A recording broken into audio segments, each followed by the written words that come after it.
நீங்கள் சமண மதத்தினுடைய கொள்கை என்ன தெரியுமா? பெண்கள் சொர்க்கம் போக முடியாது. எல்லா மதங்களும் பெண்ணை 2ஆம் இடத்தில் தான் வைத்தன. சமணமும் அப்படிதான். பெண்கள் சொர்க்கம் போக முடியாது. நல்லது செய்தால், உயர்ந்த விஷயங்கள் செய்தால், மேலான விஷயங்கள் செய்தால், ராவணனிடம் அவளை மீட்ட பிறகும் தீக்குளிக்க சொல்கிறான். இதில் கம்பன் செய்யாத, வால்மீகி செய்யாத ஒரு சேட்டையை புதுமைப்பித்தன் செய்கிறான். இலக்கியத்தினுடைய ஆதார நோக்கமாக மனிதம் இருக்கிறது என்றால் அதில் செம்பாதியாக இருப்பது பெண்கள். பழைய காலகட்டத்தில் பெண்களுக்கான மரியாதையும் உரிமையும் மிகப்பெரிய இலக்கியங்களில், மிகப்பெரிய சிந்தனை போக்கில் கூட அதிகமாக பேசப்பட்டதில்லை. ஆனாலும் தமிழ் படைப்பாளிகள் தனக்கு கிடைத்த வாய்ப்புகளிலெல்லாம் பெண்களுக்கு உயர் இடத்தை தந்திருக்கிறார்கள். பெண்ணீர் பெருந்தக்க யாவுல என்று வள்ளுவன் பாடியிருக்கிறான். நம்ம எல்லோருக்கும் தெரிந்த ஒரு செய்தி, சிலப்பதிகாரத்தில் அந்த பதிகத்தில் ஒரு நுட்பமான செய்தி சொல்லப்படுகிறது. அந்த கூடலூர் பகுதியில் இருக்கக்கூடிய காட்டில் இருக்கக்கூடிய பழங்குடிகள் ஒரு காட்சியை பார்க்கிறார்கள். ஒரு பெண் நிற்கிறாள். அவள் 2 மார்புகளும் திருகப்பட்ட நிலையில் நிற்கிறாள். ஒற்றை மார்பு திருகப்பட்ட நிலையில் நிற்கிறாள். கண்களில் உக்கிரமான கோபம், தலை களைந்த தலைமுடி, ஒரு சினத்தோடு அந்த இடத்தில் நிற்கிறாள். ரௌத்ரம் பழகு என்று பாரதி சொன்னானே, அந்த ரௌத்ரத்தை பழகிவிட்டு அங்கே வந்து நிற்கிறாள். மேலே இருந்து ஒரு விமானம் வருகிறது. அதுக்கு பதிகத்தில் வருகிற கற்பனை தான், பதிகம் அதை சொல்கிறது. ஒரு விமானம் வருகிறது. அந்த விமானத்தில் சொர்க்கத்தின் தலைவனாகிய இந்திரன் இருக்கிறான். அந்த இந்திரன் கண்ணகியை அழைக்கிறான். நீங்கள் சமண மதத்தினுடைய கொள்கை என்ன தெரியுமா? பெண்கள் சொர்க்கம் போக முடியாது. எல்லா மதங்களும் பெண்ணை 2ஆம் இடத்தில் தான் வைத்தன. சமணமும் அப்படிதான். பெண்கள் சொர்க்கம் போக முடியாது. நல்லது செய்தால், உயர்ந்த விஷயங்கள் செய்தால், மேலான விஷயங்கள் செய்தால், புண்ணியங்கள் செய்தால் ஆணுக்கு சொர்க்கம் உண்டு, பெண்ணுக்கு சொர்க்கம் கிடையாது. அப்போ அவள் எப்படி சொர்க்கம் போகிறது? இந்த பிறவியில் நல்ல விஷயங்கள் செய்து அடுத்த பிறவியில் ஆணாக பிறக்க வேண்டும். அந்த பிறவியில் நல்ல விஷயங்கள் செய்து சொர்க்கத்திற்கு போக வேண்டும். இது ப்ரிலிமினரி எக்ஸாம். அவளுக்கு ஆணாக பிறப்பது மெயின் எக்ஸாம். எப்படி வச்சிருக்கான் பாருங்க. ஆனால் இளங்கோவடிகள் சமண மதத்தில் பிறந்தவர். பெண்ணுக்கு சொர்க்கம் இல்லை என்று சொன்ன மதத்தில் பிறந்த இளங்கோவடிகள் சொர்க்கத்தில் இருக்கிற இந்திரனையே கண்ணகி என்கிற பெண்ணை நோக்கி வரச் செய்தார் என்றால், நம்முடைய தமிழ் மரபில் கூட இயல்பாக பெண்ணுக்கு ஆதரவான, பெண்ணுக்கு உரிமை தர வேண்டும் என்கிற பார்வையை நம்முடைய காப்பிய புலவர்கள் கூட முன்வைத்திருக்கிறார்கள். இன்றைக்கு 20ஆம் நூற்றாண்டில் அது இன்னும் கூடுதலாக முன்வைக்கப்பட்டது. நான் ஒரு டால்ஸ்டாயினுடைய ரஷ்ய கதை ஒன்றை படித்தேன். இந்த உலகத்தில் எல்லாவற்றையும் வாசித்துவிட்டு தமிழ் இலக்கியங்களில், ஆங்கில இலக்கியத்தில், மலையாள இலக்கியத்தில், வங்காள இலக்கியத்தில் இதன் உச்சமாக ஒருவன் எழுதியிருக்க முடியுமா என்று நீங்கள் யோசித்தால் அதற்கு விடையாக வரக்கூடிய மகத்தான படைப்பாளி லியோ டால்ஸ்டாய். டால்ஸ்டாயினுடைய நாவல்கள் உலக புகழ் பெற்றவை. ஒரு சாதாரண மனிதராக தென்னாப்பிரிக்காவிற்கு போன மோகன்தாஸ் என்கிற மனிதர் இந்தியாவிற்கு திரும்புகிற போது காந்தியாக திரும்பினார் என்றால் அதற்கு மிக முக்கியமான காரணம் டால்ஸ்டாய். அந்த டால்ஸ்டாயினுடைய ஒரு கதை ஒன்று. 1882ஆம் ஆண்டு ஒரு கப்பல் பிரான்சிலிருந்து கிளம்புகிறது. அப்படி கிளம்புகிற கப்பல் 7 ஆண்டுகளாக பல்வேறு நாடுகளுக்கு செல்கிறது. பிரான்சிலிருந்து கிளம்பிய அந்த கப்பல் சீனாவிற்கு போகிறது, அங்கிருந்து டென்மார்க்குக்கு போகிறது. இப்படி 6-7 நாடுகளுக்கு சரக்குகளை இறக்கிவிட்டு பிறகு வேறு சரக்குகளை அங்கிருந்து ஏற்றிக்கொண்டு 7 நாடுகளுக்கு போகிறது. இந்த கதையில் வரக்கூடிய கதாநாயகன் இந்த கப்பலில் கிளம்புகிற போது அவனுக்கு ஒரு 19 வயது. 7 ஆண்டுகளாக விதவிதமான நாடுகளுக்கு சென்று வருகிறான். இன்றைக்கு இருக்கக்கூடிய எந்த வசதியும் இல்லாத காலம் அது. 1882. டெலிஃபோன் பண்ண முடியாது வீட்டுக்கு. அவன் குடும்பம் என்னானதுன்னு கூட அவனுக்கு தெரியாது.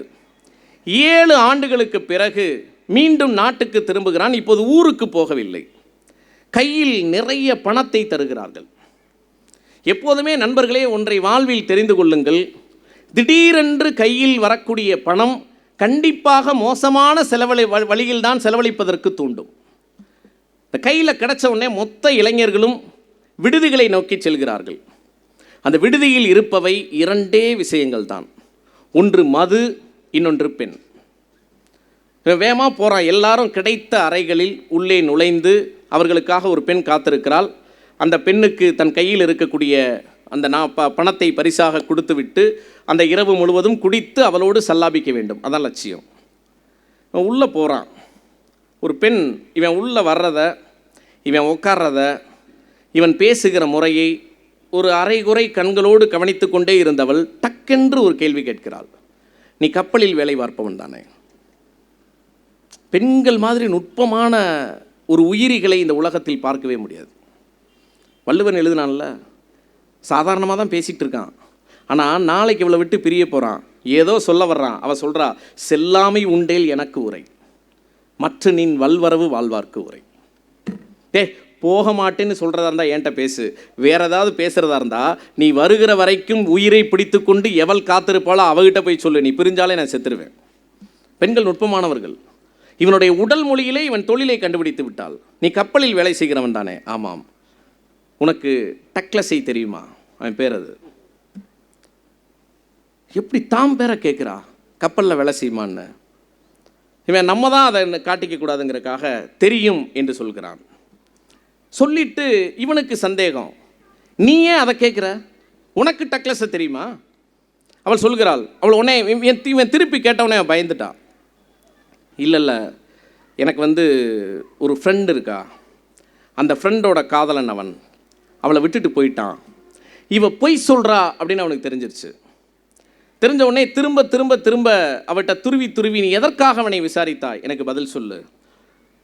நீ டக்ளஸோட ஃப்ரெண்டு தானே, அவங்ககிட்ட ஒரு விஷயத்தை சொல்லு, அவனுடைய அப்பாவும் அம்மாவும் செத்து போய் விட்டார்கள்னு சொல்லு. அப்பாவும் அம்மாவும் செத்து போயிட்டாங்க, அவனுக்கு ஒரு தங்கை உண்டே அப்படின்னு கேட்குறான். கேட்டவுடனே இவளுக்கு சந்தேகமாயிருச்சு. அப்படியே அவனை பார்த்துட்டு அவனுடைய பெயரை சொல்லி, நீ தானே டக்ளஸ், பொய் சொல்கிறீல்ல, நீ தானே டக்ளஸுங்கிறான். அவன் ஆமாம் நான் தான். உடனே அவன் சொல்கிறா, நீ அந்த பெண் நான் தான், நான் டக்ளஸினுடைய தங்கை, இவனோட சொந்த தங்கச்சி. அப்பா அம்மா 2 பேரும் செத்து போயிட்டாங்க, நம்முடைய சொத்துக்கள் எல்லாம் கடன்காரர்களிடத்தில் மூழ்கிவிட்டது, என்னை காப்பாற்றுவதற்கு யாரும் இல்லை. ஒருத்தன் என்னை இன்னொரு இடத்துல விற்றான், அங்கிருந்து இந்த இடத்திற்கு வந்திருக்கிறேன். இப்போ இவன் கேட்குறான், எனக்கு ஒரே ஒரு சந்தேகம், நான் உள்ளே வந்தபோதே நீ பார்த்த, நீ எனக்கு உன்னை அடையாளம் தெரியல, ஏனென்றால் 7 ஆண்டுகளுக்கு முன் தான் நான் கப்பலில் ஏறிவிட்டேன். நான் கிளம்புகிற போது நீ சிறுமி, இப்போது பருவம் வந்த பெண். ஒரு சிறுமிக்கும் பருவம் வந்த பெண்ணுக்கும் இடையிலான வேறுபாட்டை என்னால் கண்டுபிடிக்க முடியாது. ஆனால் நான் கிளம்புகிற போதே ஓரளவிற்கு இளைஞன்தான். இப்போது என் முகம் கூட பெரிதாக மாறவில்லை. ஆனால் நீ ஏன் நான் யார் என்பதை கண்டுபிடிக்கவில்லை, நான் தான் உன் தங்கை என்று சொல்லவில்லை என்று வேதனையோடு கேட்கிறான். அவள் சொன்னாள், நீ வந்ததிலிருந்து ஒன்றை கவனித்திருப்பாய், நான் தலை குனிந்து தான் இருந்தேன். அது மட்டுமல்ல, நிமிர்ந்து பார்த்தாலும் இந்த உலகத்தில் எல்லா ஆண்களும் எனக்கு ஒரே மாதிரி தான் தெரிகிறார்கள். அதுக்கப்புறம் கதை நீளுது, நான் தூக்கி எறிஞ்சிட்டேன், கதை முடிஞ்சு. அதுக்கப்புறம் டால்ஸ்டாய் என்னென்னவோ எழுதுகிறார். ஆனால் இந்த இடத்தில் எனக்கு என் கண்களில் பெருகிய கண்ணீரை, என் மனதுக்குள் ஏற்பட்ட அதிர்வை வார்த்தைகளால் சொல்லிவிட முடியாது. அதே மாதிரி ஒரு கதையை டால்ஸ்டாய் விட்ட ஒரு இடத்தை மேற்கொண்டு நீட்டி வளர்த்திருக்கக்கூடிய ஒரு மகத்தான படைப்பாளன் புதுமைப்பித்தன். அந்த கதையை மட்டும் சொல்லி என் உரையை நிறைவு செய்கிறேன். சாப விமோச்சனம் என்கிற கதை உலகத்தில் இருக்கிற கதைகளில் உலகத்தின் தலை சிறந்த கதைகள் என்று ஒரு 10 கதைகளை பட்டியலிட்டால் சாப விமோச்சனத்தையும் கொண்டு போய் தைரியமாக அந்த இடத்தில் வைத்து விடலாம். எப்போதுமே ஒரு படைப்பாளி ஏற்கனவே முடிந்துவிட்ட ஒன்றை கூடுதலாக தொடர வேண்டும், தன்னுடைய வாசிப்புக்கு உட்படுத்த வேண்டும். ராமாயணத்தில் ஒரு விஷயம் முடிந்து விடுகிறது, கல்லாக கிடக்கிறாள் அகலிகை. அவள் ஏன் கல்லானாள் என்பது கதை.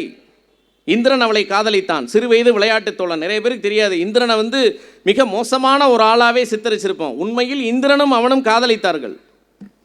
கூட இடையில வந்தவர் தான் கௌதம முனிவர். இந்த பிள்ளையாருக்கும் விநாயகருக்கும் ஒரு போட்டி, இது விநாயகருக்கும் முருகனுக்கு ஒரு போட்டி நடக்குது இல்லையா, அதே மாதிரி ஒரு போட்டி.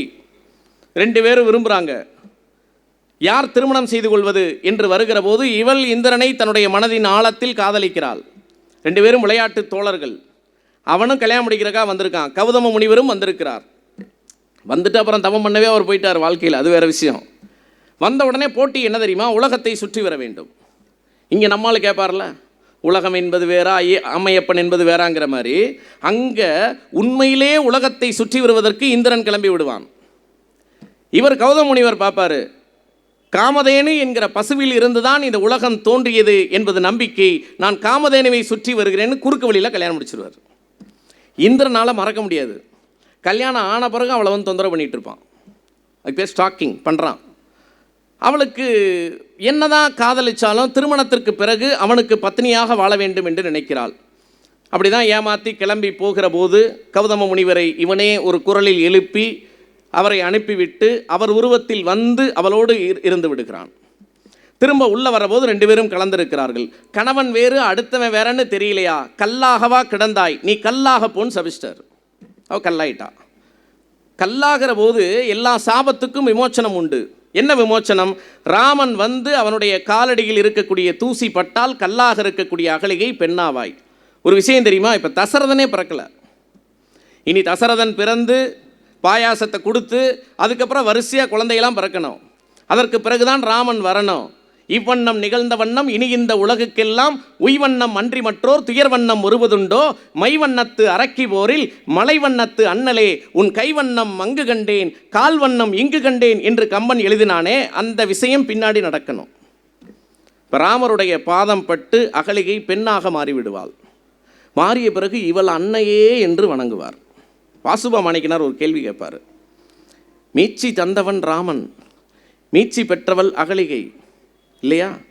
அப்போ ராமனைத்தானே அகலிகை வணங்க வேண்டும். ஏன் ராமன் வணங்கினான் என்றால், கோசலை வயிற்றில் சுமப்பதற்கு பல்லாண்டுகளுக்கு முன்பே ராமனை மனதில் சுமந்திருந்த அன்னை அகலிகை, அதனால் தான் அன்னையே என்று வணங்கினான் என்று எழுதியிருந்தார். விமோச்சனத்தோடு முடிஞ்சு. ஆனால் புதுமை பித்தன் யோசிக்கிறார், சாப விமோச்சனம் பெற்ற பிறகு அவர்கள் என்னவானார்கள்? கௌதம முனிவரும் அகலிகையும் எப்படிப்பட்ட ஒரு வாழ்க்கையை வாழ்ந்தார்கள் என்று யோசிக்கிறார். நீங்கள் எப்பயுமே யோசிச்சு பாருங்கள், மிக நீண்ட காலம் ஒரு நண்பனோடு 10 வருஷம் பேசாமல் இருந்துட்டு திரும்ப, நண்பன் தான், கணவன் மனைவி இல்லை, பேசாமல் இருந்துட்டு 10 ஆண்டுகள் கழித்து நாம் திரும்ப பேசினா நம்மிடம் பேசுவதற்கு வார்த்தைகளே இருக்காது. ஏனென்றால் நட்பு என்பது நிகழ்காலம், காதல் என்பது நிகழ்காலம். இந்த உலகத்தின் அனைத்து உறவுகளும் நிகழ்காலம்தான். கடந்த கால வார்த்தைகளை வைத்துக்கொண்டு நிகழ்காலத்தில் வாழ முடியாது. இப்போ 2 பேரும் பேசிக்கவே முடியல. ஆனால் அந்த 2 பேரும் தங்களுடைய காதல் வாழ்க்கைக்கு ஒரு பதிலியை கண்டுபிடித்து விட்டார்கள். அந்த பதிலி யார் தெரியுமா? ராமனும் சீதையும். இவன் மீட்சி தந்தவன், அவன் மேலே அவளுக்கு அளவு கடந்த மரியாதை. இவனுடைய பாத தூசிப்பட்டு தவறு செய்த மனைவி பெண்ணாகிறாள் என்றால் அவன் எப்படிப்பட்டவன் என்று கௌதம முனிவருக்கு மரியாதை. அதனால் 2 பேரும் தங்களுடைய காதலின் அடையாளமாக இவர்களை கண்டுவிட்டார்கள். இப்போ நிறைய அப்பா அம்மா தாம் வாழ்க்கையில் வாழாத சந்தோஷத்தை தன் பிள்ளைகளின் வழியாக வாழ்கிறார்களே. நிறைய பேர் பெருமைப்படுவான், எங்கள் அப்பா அம்மாவுக்கு எங்கள் சந்தோஷம்தான் முக்கியம், அதுக்கு நீ கவலைப்படணும். அவர்கள் ஒழுங்காக வாழவில்லை என்ற அர்த்தம். எவனால் ஒழுங்கான வாழ்க்கை வாழ முடியவில்லையோ அவன் அடுத்தவர்களுடைய வாழ்க்கையை பார்த்து இன்பம் காணக்கூடிய நிலைக்கு தம்முடைய மனதை தகவமைத்துக் கொள்கிறார்கள். இவங்க 2 பேர் சந்தோஷம் தான் அவங்க சந்தோஷம், இவங்க 2 பேர் காதல் தான் அவங்களுடைய காதல். இவர்கள் பல்லாண்டு காலம் சேர்ந்து வாழ்ந்தால் நானும் கௌதமனும் சேர்ந்து வாழ்ந்த வாழ்க்கைக்கு சமம் என்று அகலிகை நினைக்கிறாள். ஆனால் விதி விளையாடுகிறது. ராமன் காட்டுக்கு போகிறான், சீதையும் போகிறாள். நடந்தது அனைவருக்கும் தெரியும். ராவணனிடம் அவளை மீட்ட பிறகும் தீக்குளிக்க சொல்கிறான். இதில் கம்பன் செய்யாத, வால்மீகி செய்யாத ஒரு சேட்டையை புதுமை பித்தன் செய்கிறான். அகலிகையும் சீதையும் சந்திக்க வைக்கிறான். 2 பேரும் சந்திக்கிற போது பழைய விஷயங்களை பேசுகிறார்கள், நிகழ்ந்த விஷயங்களை எல்லாம் பேசுகிறார்கள். என்ன நிகழ்ந்தது, ராவணனுடைய அந்தப்புறம் எப்படி இருந்தது, போகிற வழியில் என்னென்ன துன்பங்களை எல்லாம் அனுபவித்தாய், என்ன கஷ்டத்தில் அனுபவிச்ச, எல்லாம் சொல்லிகிட்டே இருக்கிற போது சீதை மிக இயல்பாக சொல்லுகிறாள். ஏன்? அவளுடைய வாழ்க்கையில் அவ்வளவு பெரிய துன்பம் ஒரு இயல்பான விஷயமாக மாறிவிட்டது. இந்திய பெண்கள் அப்படித்தான் வாழ்ந்து கொண்டிருக்கிறார்கள். யாரோ ஒரு பெண்ணிட்ட காட்டி, எனக்கு யாரோ எழுதியிருந்தாங்க, ஒரு எழுத்தாளர், இது என்னது, இது ஒன்றும் இல்லை, ஒரு தடவை அவர் பேரை சொல்லிட்டேன், அதுக்காக மாமியார் வச்ச சூடு. இன்றைக்கு இருக்கக்கூடிய நவீன பெண்கள் சின்ன விஷயத்துக்கு கோர்ட்டுக்கு போயிடுறாங்க. போன தலைமுறை பெண்கள் தங்களுடைய துன்பங்களை, கஷ்டங்களை இயல்பான ஒன்றாக கருதி கொண்டு வாழ்ந்தார்கள். சீதையும் இயல்பாகத்தான் சொல்கிறாள். ராவணன்ட்டிருந்து மீட்டாரா? மீட்ட போது என்னை தீக்குளிக்க சொன்னார். பதறிட்ட அகலிகை. ராவணா சொன்னார், ஆம் ராவணா சொன்னான், மரியாதை இறங்குது பாருங்க. அவனா சொன்னான், எவ்வளோ பெரிய உயரத்தில் வச்சிருக்கா. ஒரு நடந்து வரக்கூடிய மனிதனுடைய பாத தூசிப்பட்டு பிழை செய்துவிட்ட ஒரு பெண்ணினுடைய கல்லாகி போன உடல் பெண்ணாக மாற முடியும் என்றால் அவன் எவ்வளவு புனிதன் என்று இவள் நம்பிக்கொண்டிருந்தாள். ஆனால் ஒரே நிமிடத்தில் ராவணா செய்தான், ராவணா செய்தார், ராவணா செய்தான், அவனா செய்தான் என்று முடித்துவிட்டு கடைசி வரி புதுமைப்பித்தன் எழுதுகிறார், அகலிகை மீண்டும் கல்லானாள்.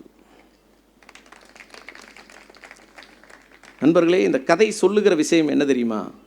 இந்த உலகத்தின் எவ்வளவு உயர்ந்த ஆண்மகனும் தன் மனைவியிடத்தில் வெறும் ஆண்மகனாக மட்டும்தான் நடந்து கொள்கிறான் என்பதை புதுமைப்பித்தன் மிக நுட்பமாக கோடிட்டு காட்டியிருக்கிறார்.